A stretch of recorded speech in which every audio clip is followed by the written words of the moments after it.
Greetings, and welcome to the first of 4 Institute for Leadership Studies mini lectures on skill development for students. I can't be with you because of the COVID situation, and I apologize for that, but I wanted to get a few things out for you that I think will help you to be a better student, help you be a better person perhaps, be a better leader. And there will be 4 different mini lectures. The first will be on writing, then we'll have one on internships, one on study abroad, and then one on student leadership. I should point out that no animals were hurt in the making of this video, and please, throughout these 4 episodes, please, no wagering, I ask you.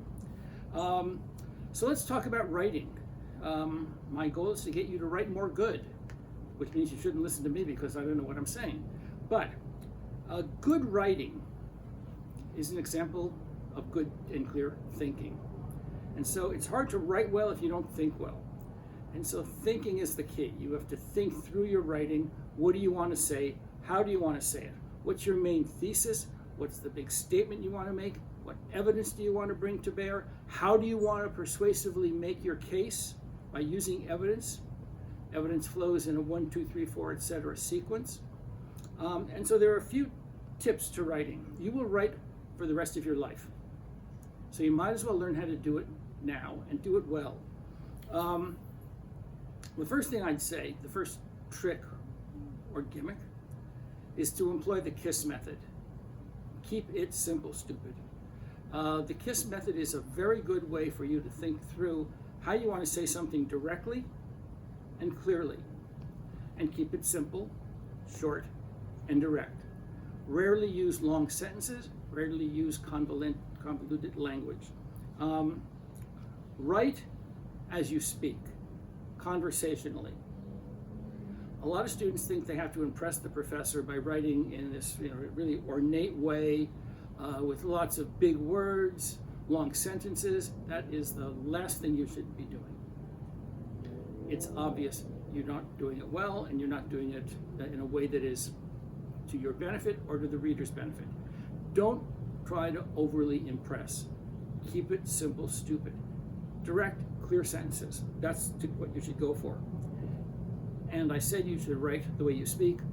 Do not pepper your writing with the like and you know, as our students seem always to do. Get rid of it in your language, in your speaking, and also get rid of it in any other form. It makes you look stupid, and you're not stupid. So stop saying like and you know. Style versus substance.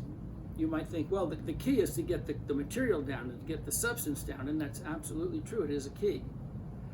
But it's not an either-or equation. It's not style versus substance.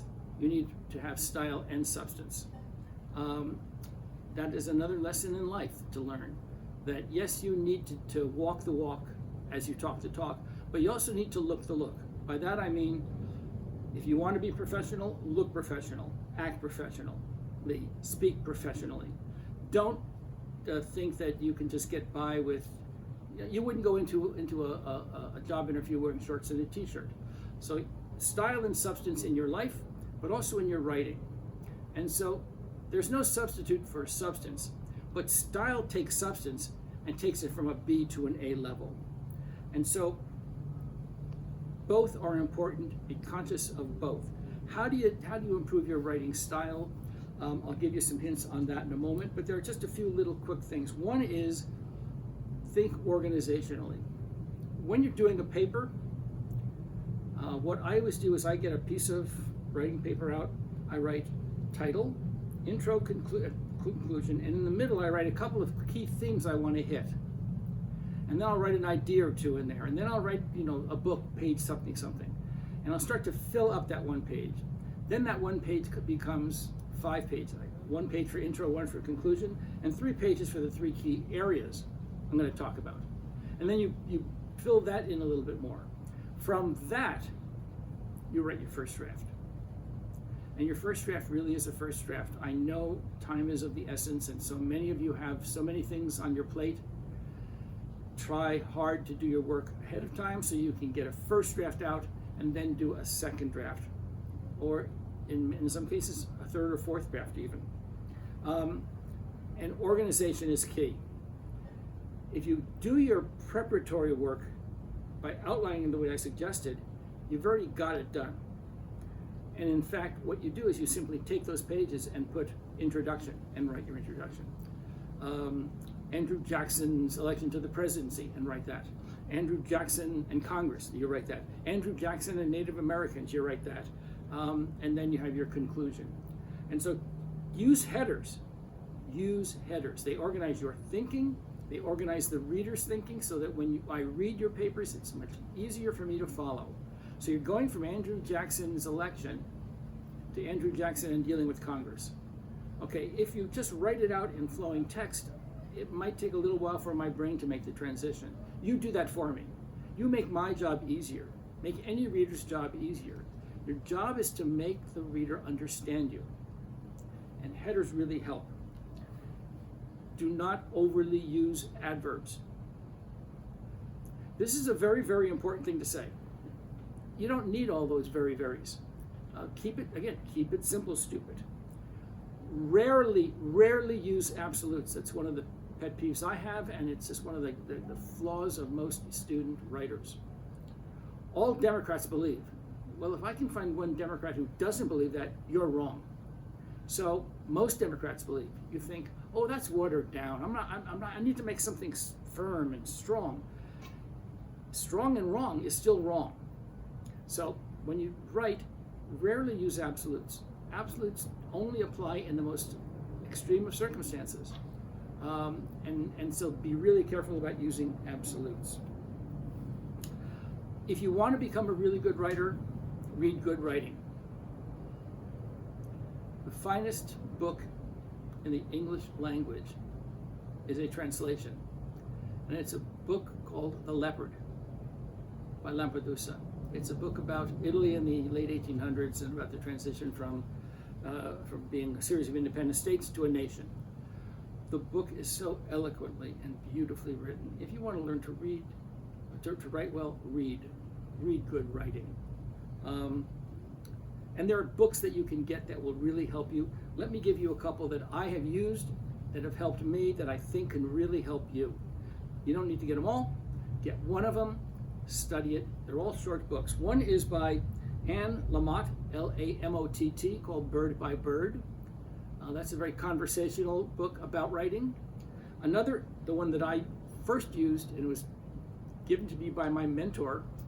He had a tattered old copy of it. It's no longer in print, but you can get them used online, all kinds of places. Rudolf Flesch, F-L-E-S-C-H, The Art of Readable Writing. I was given that book 40 some odd years ago by the co-author of a book that we were going to write together.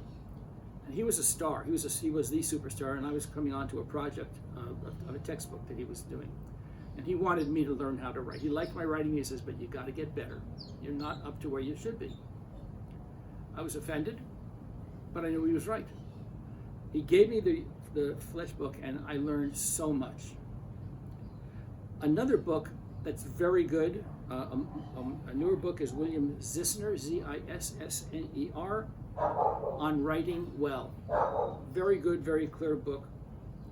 And then the fourth book is not out yet. It's going to be out soon. It's by Thomas Cronin, the guy who gave me the Rudolf Flesch book.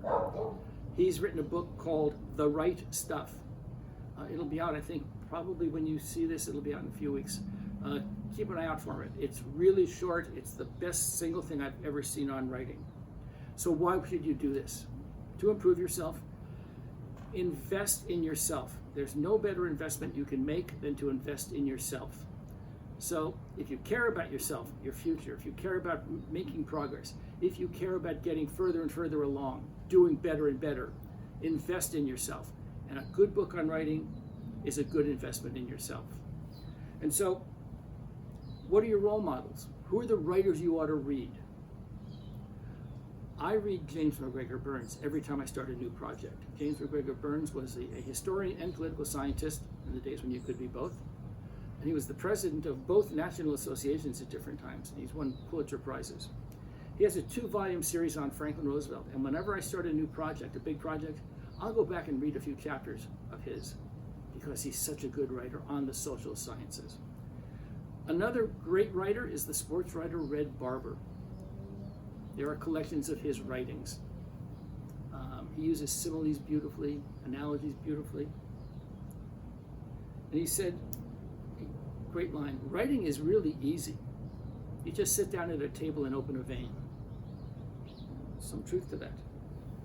I already mentioned The Leopard by Lampedusa. If you like to read mysteries, there's a really nice, very simply written, directly written series of mystery novels set in Sicily. It's by Andrea Camarelli. They're called the Inspector Maltobano series. He's got about 15 of them. Read the first one, you'll get hooked, you'll read them all. They're just fun, easily understood, easily digestible readings, but he's a very clear writer. You will appreciate his writing style. So read it for the content, but look at it for the style as well. And then for those who are of a more poetic slant, read Langston Hughes. His poetry is dripping with symbolism and power and strength. So those are just a few quick, simple tips. If you employ just a few of them, you'll be a better writer. But please, take your writing seriously. If you don't take it seriously, there's no reason I should. Thank you so much, and we'll see you in the next episode.